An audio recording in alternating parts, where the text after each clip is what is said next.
दो पहलू। सास से क्यों चिढ़ती थी नीरा। सास की कर्कश आवाज कानों में पड़ी तो नीरा ने कश्मकश में अंगड़ाई ली। अधखुली आंखों से देखा तो आसमान पर अभी लाली छाई हुई है। सूरज अभी निकला नहीं है, पर माँ जी का सूरज अभी से सिर पर चढ़ाया है। ना उन्हें खुद नींद आती है और ना किसी को सोने देती हैं। एक गहरी खीस सी उभर आई उसके चेहरे पर। परसों उसकी नींद टूट गई थी। लेटे लेटे कमर में दर्द हो रहा था। वह उठ गई और अपने लिए चाय बनाने लगी। खटर पटर सुनकर माँ जी की नींद टूट गई। बोल पड़ी, इतनी जल्दी क्यों उठ गई हो बहू? कौन सा लंबा चौड़ा परिवार है जिसके लिए तुम्हें उठना पड़ेगा? गुस्से से नीरा का तन बदन सुलग उठा था। आखिर यह चाहती क्या है? जल्दी उठो तो मुश्किल, देर से उठो तो मुश्किल। बोलने का बहाना भर चाहिए इन्हें। दोस्तों, अभी तो उसे यहाँ मुश्किल से 2 माह हुए हैं, पर लगता है मानो 2 युग गुजर गए हैं। अभी दीपक को वापस आने में 4 माह बाकी हैं। कैसे कटेगा इतना लंबा समय? दोस्तों, शुरू से ही संयुक्त परिवार के प्रति एक खास तरह की अरुचि सी थी उसके अंदर। माता पिता ने भी उसके लिए वर देखते समय इस बात का खास ख्याल रखा था कि लड़का चाहे 19 हो, पर माँ बाप से दूर नौकरी करता हो, उसे सास नंदों के संग ना रहना पड़े। आखिर काफ़ी खोजबीन के बाद उन्हें इच्छानुसार दीपक का घर मिल गया था। दीपक का परिवार भी छोटा सा था। माँ बाप, छोटी बहन और घर से अलग दूसरे शहर में एक कॉलेज में वह अध्यापक था। सौम्य और सुदर्शन व्यक्ति वाले दीपक को सबने पहली नज़र में पसंद कर लिया था। शादी के बाद नीरा 8 से 10 दिन ससुराल में रही थी। इन चंद दिनों में ही सबका थोड़ा बहुत स्वभाव उसके आगे उजागर हो गया था। बाबूजी गंभीर स्वभाव के अंतर्मुखी व्यक्ति थे। ज्यादा बोलते और बतियाते नहीं थे, पर उनकी कसर माजी पूरी कर देती थी। माजी जरा तेज तर्रार थी। सारा दिन भगझक करना उनकी आदत थी। ननंद सिम्मी एक प्यारी सी हंसमुख लड़की थी। उसकी हम उम्र थी। माजी हर बात में नुक्ताचीनी करके बोलने का कोई ना कोई बहाना ढूंढ ही लेती थी, पर उनकी इस आदत पर ना कोई ध्यान देता था और ना ही उनकी बातों को कोई गंभीरता से लेता था। बाबूजी निरपेक्ष से बस हाँ हूँ कर देते थे।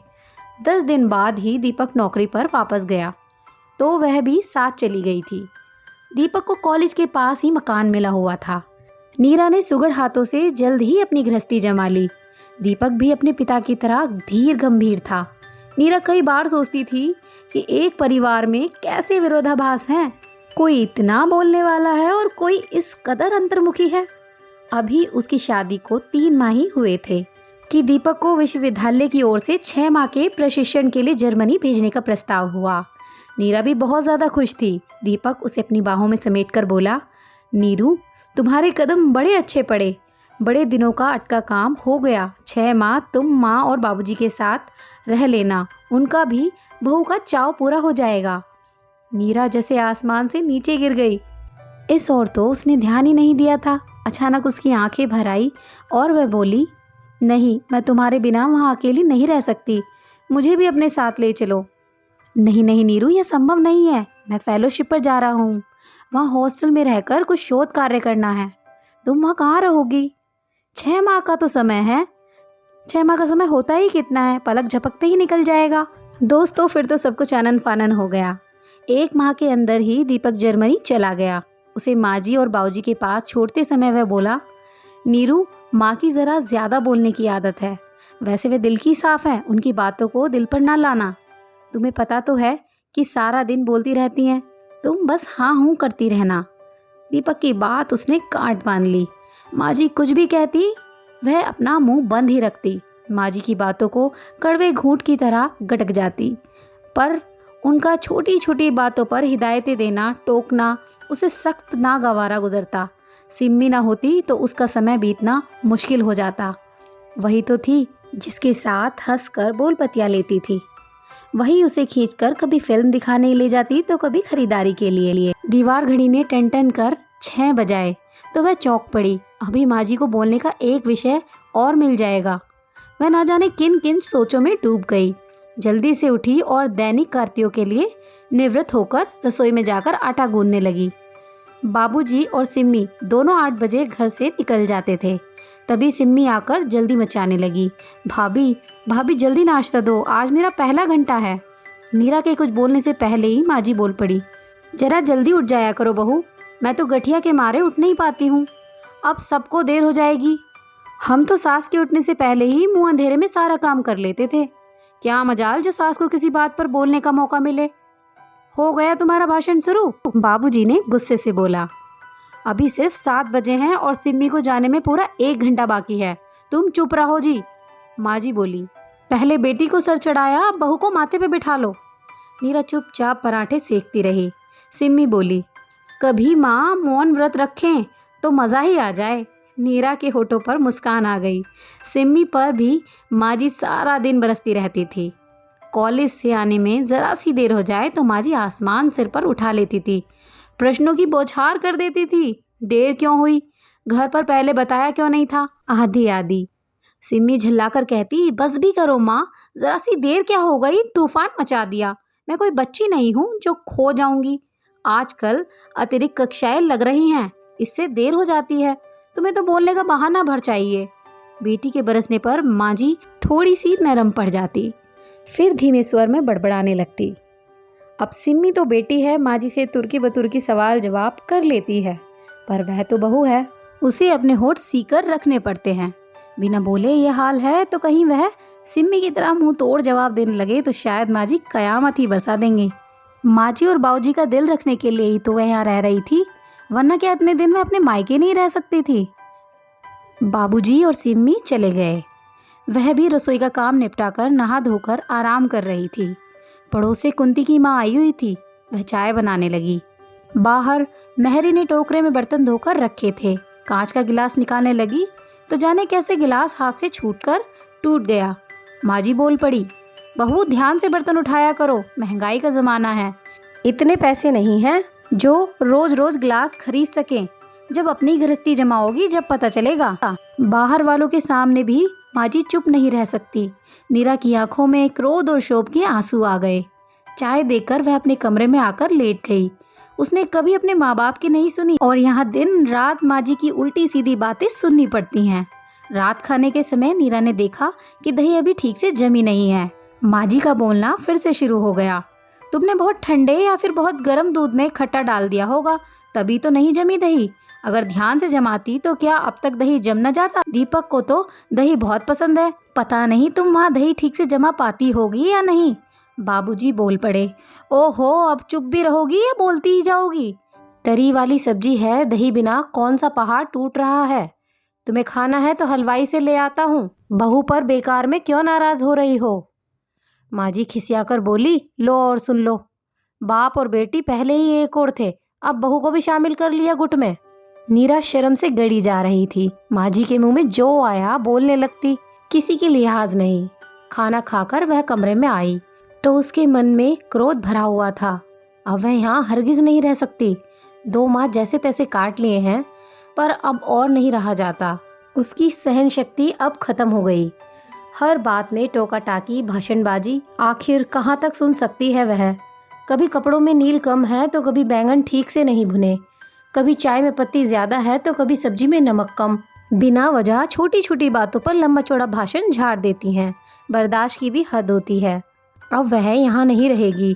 उठकर भैया को खत लिखने लगी। मायके में जाकर दीपक को पत्र डाल देगी कि भैया लेने आ गए थे, सो उनके साथ जाना पड़ा उसे। सुबह माँ जी की आवाज़ कानों में पड़ी, उठो बहू सुबह हो गई है। वह उठने लगी तो अचानक चक्कर सा आ गया। उसने उठने की कोशिश की तो कमजोरी के कारण उठा ना गया। हल्की सी झुरझुरी सी चढ़ रही थी, सारा बदन टूट रहा था। वह फिर से लेट गई और बोली, माँ जी मेरी तबीयत ठीक नहीं है। क्या हुआ तबीयत को? यह कहते हुए माँ जी उसके कमरे में आ गई। माथे पर हाथ रखा तो वह चौंक गई। उनके मुंह से हल्की सी चीख निकल गई, अरे तुम्हारा माथा तो भट्टी सा तप रहा है बहू। फिर वह बोली चिल्लाई, सुनो जी ज़रा जल्दी इधर आओ, अब क्या आफत है। बाबूजी भुनभुनाते हुए कमरे में आ गए। बहू को तेज बुखार है, जल्दी से डॉक्टर को बुला के लेके आओ। बाबूजी तुरंत कपड़े पहनकर डॉक्टर को लेने चले गए। माँ जी नीरा के सिरहाने बैठकर उसका माथा दबाने लगी। ठंडे ठंडे हाथों का हल्का हल्का दबाव नीरा को बड़ा भला लग रहा था। कुछ ही देर में बाबूजी डॉक्टर को लेकर आ गए। डॉक्टर नीरा की अच्छी तरह से जांच करके बोले, दवाएं मैंने लिख दी हैं, इस हालत में अधिक तेज कैप्सूल तो दिए नहीं जा सकते। किस हालत में? माँ जी पूछ बैठी। यह गर्भवती है, डॉक्टर बोला। बुखार ठंड से चढ़ा है, तुलसी अदरक की चाय भी पिलाते रहें, 2-1 दिन में बुखार उतर जाएगा। माँ जी के सामने तो जैसे एक नया रहस्य खुला हो। नीरा ने तो इस बारे में उन्हें कुछ बताया ही नहीं था। माँ जी बड़बड़ाने लगी, अजीब लड़की है यह। अरे मैं सास सही, पर सास भी तो माँ ही होती है। मैं तो इसे सारा काम कराती रही और इसने मुझे बताया तक नहीं कि कुछ खास खाने का मन कर रहा है। ये आजकल की बहुएं भी ना घुन्नी होती हैं। एक हमारा ज़माना था, हमें बाद में पता चलता था और हमारी सास को पहले से ही खबर हो जाती थी। अब बताओ, मैंने तो कभी इससे यह भी नहीं पूछा कि क्या खाने की इच्छा है, तो अब पूछ लेना, काफ़ी वक्त पड़ा है। इस समय बहू को सोने दो, बाबूजी बोले और कमरे से बाहर चले गए। रात माँ जी अपनी खाट नीरा के कमरे में ही ले आई। रसोई का सारा काम सिमी को सौंप दिया था, इसलिए अब माँ जी का आक्रोश उस पर बरसता। इतनी बड़ी हो गई है पर खाना बनाने की अकल नहीं आई। गोभी में पानी तैर रहा है और दाल इतनी गाढ़ी है कि गुठलियाँ बन गई हैं। 10 बार कहा है जरा अपनी भाभी के साथ हाथ बटाया करो, कुछ सीख जाओगी। ओहो माँ, शुरू हो गई तुम। एक तो खाना बनाओ, ऊपर से तुम्हारा भाषण सुनो। मुझसे खाना बनवाना है तो चुपचाप खा लिया करो, वरना खुद करो। माँ जी बड़बड़ाने लगी, इन बच्चों को तो समझाना ही मुश्किल है। माँ जी 2-2 घंटे बाद अदरक सौंफ वाला दूध लेकर नीरा के पास आ जाती, खुद अपने हाथों से उसे दवा देती, रात भर माथा छू छू कर उसका बुखार देखती। अपने प्रति माँ जी को इतना चिंतित देखकर नीरा हैरान थी। बड़बोली माँ जी के अंदर उसकी इतनी फिक्र है, उसके प्रति इतना प्रेम है, आज तक कहाँ समझ पाई थी वह तो माँ जी के बोलने और टोकने पर ही सदा खींचती रही। नीरा 4-5 दिन बुखार की चपेट में रही। माँ जी बराबर उसके सिरहाने ही बनी रही, उसे दवा, दूध, चाय, खिचड़ी आदि सब अपने हाथों से देती थी। कई बार नीरा को लगता जैसे कि उसकी माँ सिरहाने बैठी है।